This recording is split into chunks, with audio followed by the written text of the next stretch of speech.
এই মুহূর্তে যে খবরে নজর রাখবো, নিজাম প্যালেসে আরজি করের প্রাক্তন এমএসভিপি সঞ্জয় বশিষ্ঠ সিবিআই কে সহযোগিতা করবেন প্রশ্নের উত্তরে জানালেন সঞ্জয়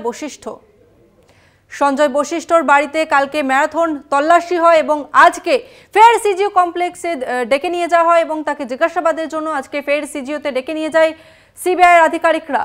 আরজি করের প্রাক্তন এমএসভিপি সঞ্জয় বশিষ্ঠ গতকালই তার বাড়িতে তল্লাশি চালায় সিবিআই আধিকারিকরা এবং আজকে ফের নিজাম প্যালেসে আরজি করের প্রাক্তন এমএসভিপিকে ডেকে নিয়ে যাওয়া হয়। আরজি করের প্রাক্তন এমএসভিপি সঞ্জয় বশিষ্ঠ তাকে ফের তলব করল সিবিআই কে সহযোগিতা করবেন প্রশ্নের উত্তরে জানালেন সঞ্জয় বশিষ্ঠ। এই মুহূর্তে আমাদের সঙ্গে টেলিফোন লাইনে রয়েছেন প্রতিনিধি রিয়া মাঝি। রিয়া, কালকে আরজি করের প্রাক্তন এমএসভিপি তার বাড়িতে তল্লাশি চালায় এবং আজকে ফের নিজাম প্যালেসে, রিয়া কি জানতে পারছো?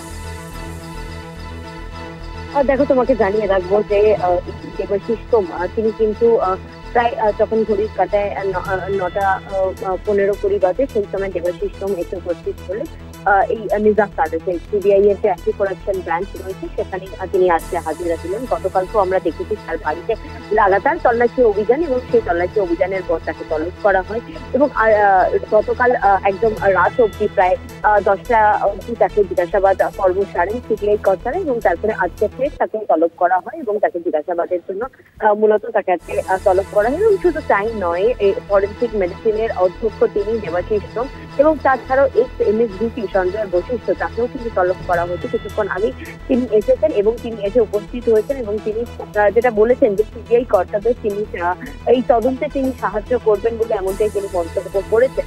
এবং আজকে আরো অনেককে ডাকা হয়েছে, অর্থাৎ যারা এই সাপ্লায়ার ভেন্ডার যারা কিনা এই সঞ্জয়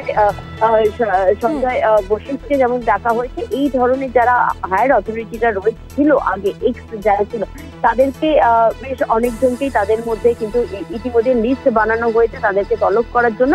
তবে আজকে কিছু সাপ্লায়ার ভেন্ডার অর্থাৎ গতকালকে যাদের বাড়িতে গিয়েছিল, যেসব কোম্পানিগুলোর নাম উঠে এসেছিল তাদের মধ্যে বেশ কয়েকজনকে করা হয়েছে বলে এমনটাই সিবিআই সূত্রে জানা যাচ্ছে।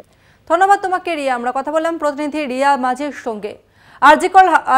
আরজি কর হাসপাতালের বিরুদ্ধে আর্থিক অনিয়মের অভিযোগ উঠছে এবং এই আর্থিক অনিয়মের অভিযোগের ভিত্তিতে তদন্ত করছে সিবিআই এবং আরজি করের প্রাক্তন অধ্যক্ষ সন্দীপ ঘোষ থেকে শুরু করে দেবাশিস সোম যিনি আরজি করের ফরেন্সিক বিভাগের চিকিৎসক এবং একই সঙ্গে বেশ কয়েকজনকে গতকালই একদম তাদের বাড়িতে গিয়ে ম্যারাথন তল্লাশি করে সিবিআই আধিকারিকরা এবং আজকে নিজাম প্যালেসে দেবাশিস সোম আরজি করের ফরেন্সিক বিভাগের চিকিৎসক তাকে কিন্তু ফের নিজাম প্যালেসে ডাকা হয় এবং অন্যদিকে সঞ্জয় বশিষ্ঠ তাকেও কিন্তু ডেকে নিয়ে আসা হয়েছে নিজাম প্যালেসে।